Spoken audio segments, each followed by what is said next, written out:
दुनिया में दो तरह के लोग होते हैं। जैसे एक लाइन ने सोशल मीडिया में कई जंगें शुरू की, कभी कॉफ़ी और चाय पीने वालों में तो कभी एंड्रॉयड और एप्पल वालों में। आज कहानी एक ऐसी ही जंग की, लेकिन इसे सोशल मीडिया में नहीं लड़ा गया। ये जंग दुनिया के सबसे ताकतवर देश के राष्ट्रपति के घर की दहलीज से शुरू हुई और अंतरिक्ष तक जा पहुंची।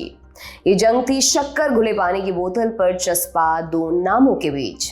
नमस्कार, मेरा नाम दिव्यांशी सुमराव है। आप देख रहे हैं तारीख, जिसमें आज हम सुनाएंगे कहानी पेप्सी और कोका कोला के बीच की जंग की।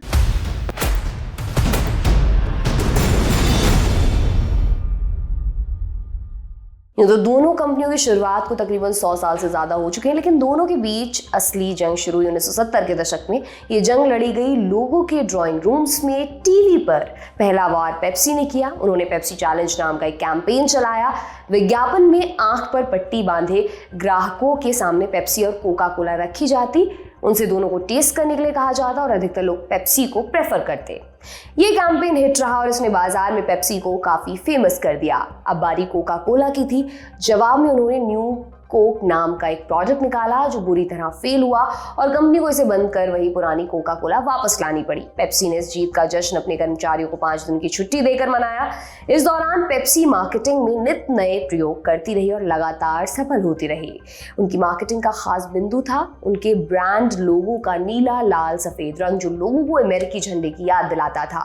शुरुआती चरण में पेप्सी को जीत मिलता देख कोका कोला ने नए पैंतरे आजमाने शुरू किए और नतीजा हुआ कि 1980 के दशक में ये जंग स्पेस तक पहुंच गई।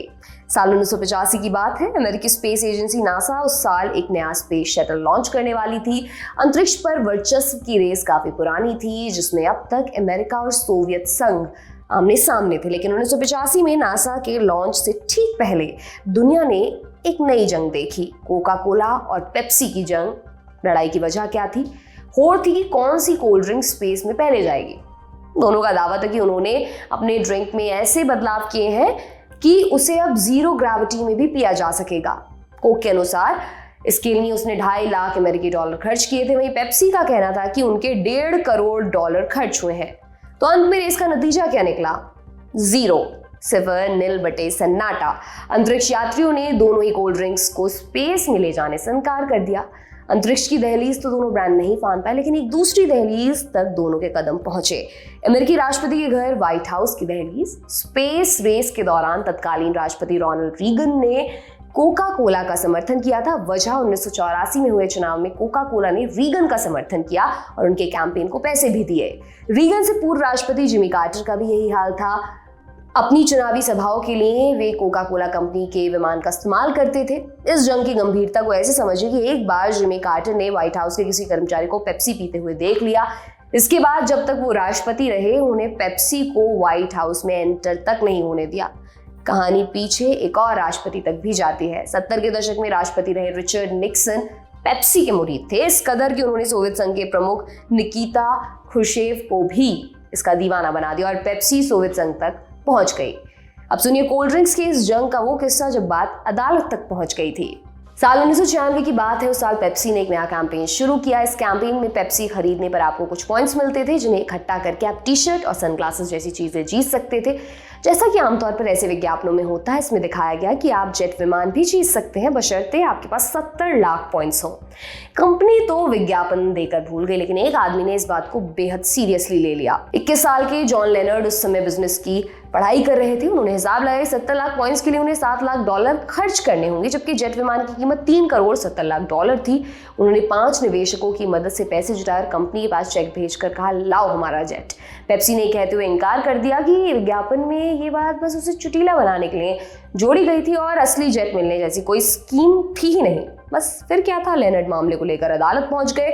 अंत में अदालत ने फैसला कंपनी के पक्ष में सुनाया, लेकिन इससे पेप्सी को एक सबक जरूर मिल गया। उन्होंने विज्ञापन में बदलाव करते हुए जेट के लिए जरूरी पॉइंट्स की संख्या को 70 करोड़ कर दिया।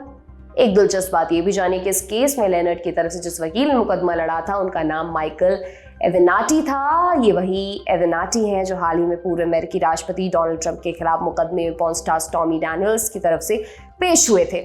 भारत की बात करें तो 1990 में आर्थिक उदारीकरण के बाद कोका कोला ने भारत में दोबारा एंट्री की। भारत में पेप्सी और कोक की जंग शुरू हुई खेलों के मैदान से। 1996 में भारतीय उपमहाद्वीप में क्रिकेट के वर्ल्ड कप का आयोजन हुआ। कोक चूंकि कई साल बाद भारत में दोबारा एंट्री कर रही थी, लिहाजा क्रिकेट की लोकप्रियता देखते हुए उन्होंने मौके का फायदा उठाने की सोची। कोक वर्ल्ड कप की मुख्य स्पॉन्सर बन गई। इस कैंपेन के लिए कोक ने अच्छा खासा खर्च किया और नुसरत फतेह अली खान की आवाज में एक कैंपेन सॉन्ग भी बनाया।